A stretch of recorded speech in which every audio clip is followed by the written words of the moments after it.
Hello বন্ধুরা, তোমাদেরকে স্বাগত জানাই আর্টস একাডেমি ডব্লিউবি চ্যানেলে। আজকে আমরা ক্লাস 10-এর মাধ্যমিকের ভূগোলের প্রথম চ্যাপ্টার বহির্জাত প্রক্রিয়ার সাজেশন আলোচনা করব। মান 2, মান 3 এবং মান 5-এর সাজেশনগুলো আজকে আমরা আলোচনা করে নেব, যেটি তোমাদের টেস্টে এবং ফাইনালে খুবই কাজে আসবে। মান 2 দেখে নেই চলো। প্রথমে 1 নম্বর, হিমদ্রোণী কী, অগ্নিভবন কী, বার্গস্রোন্ড কী, পেডিমেন্ট কী, জলবিভাজিকা কী, মন্থকূপ কী, নুনাটক কী, হিমরেখা কী, ষষ্ঠঘাতের সূত্র, ধারণাবহিকা, হিমপ্রাচীর, ঝুলন্ত উপত্যকা, ক্যানিয়ন কাকে বলে, রসে মতানে কী, এস্কার কাকে বলে, মরুদ্যান কী, প্রপাতকূপ কাকে বলে, ইনসেলবার্জ কী। এই 18টা কোশ্চেন তোমরা যদি পড়ে নাও 2 নম্বরের 100% তোমাদের কমন আসবে, 100% কমন আসবে। চলো মান 3-এর প্রশ্নগুলো দেখে নিই। মান 3-এ 8টা কোশ্চেন দেবো, যেটা তোমাদের খুবই কমন আসার সম্ভাবনা থাকবে। অবরোহণ ও আরোহণ প্রক্রিয়ার মধ্যে পার্থক্য ভালো করে পড়বে। 2 নম্বর প্রশ্ন, পার্বত্য হিমবাহ এবং মহাদেশীয় হিমবাহের মধ্যে পার্থক্য লেখো। ভালোভাবে পড়বে, এইগুলো কমন আসার সম্ভাবনা থাকে মাধ্যমিকে এবং টেস্টে তোমাদের কমন আসবে, দেখে নেবে। এই কোশ্চেনগুলো, যেই কোশ্চেনগুলো দিচ্ছি ভালো করে পড়ো। 3 নম্বর প্রশ্ন, বারখান ও শিব বালিয়াড়ির মধ্যে পার্থক্য লেখো। 4 নম্বর প্রশ্ন, সব নদীর মোহনায় বদ্বীপ গড়ে ওঠে না কেন? Must important question. রসে মতানে ও রামলিনের মধ্যে পার্থক্য ভালো করে পড়বে। অনুদৈর্ঘ্য ও বারখান বালিয়াড়ির 3টে পার্থক্য লেখো।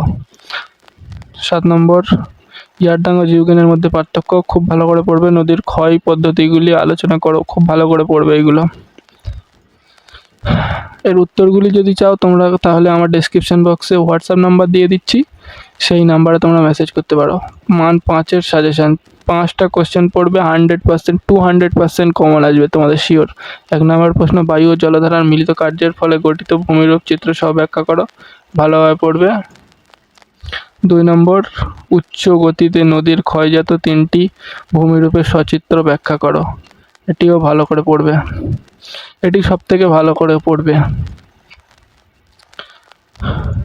এটি অত ভালোভাবে পড়ার দরকার নেই, 3 নম্বরটা জাস্ট দেখে রাখবে, আসলে যেন লিখতে পারো। হিমবাহ ও জলধারার মিলিত কার্যের ফলে গঠিত ভূমিরূপগুলির বিবরণ দাও, সম্ভাবনা নেই আসার, এটি ভালো করে পড়বে। মরুভূমি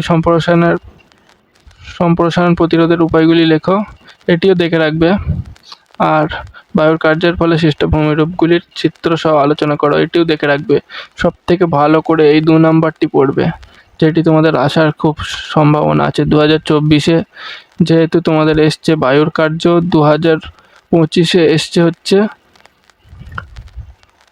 হিমবাহের কার্য এসছে, তার জন্য তোমাদের এবারে সম্ভাবনা আছে যে তোমাদের নদীর ক্ষয়কাজটা আসবে, এই সম্ভাবনাটা খুব বেশি আছে। তো বন্ধুরা, এই ছিল তোমাদের সাজেশান। যদি ভালো লেগে তাহলে একটি লাইক করে বন্ধুদের কাছে শেয়ার করে দাও, যাতে তোমার বন্ধুরা উপকৃত হয়। আর এই উত্তরগুলো যদি দরকার পড়ে আমাকে কমেন্টে জানাও। আর ডেসক্রিপশন বক্সে আমার হোয়াটসঅ্যাপ নাম্বার দিয়ে দিচ্ছি, সেখানে তোমরা জানাতে পারো, তাহলে তোমাদেরকে এই পিডিএফটা আমি দিয়ে দেবো।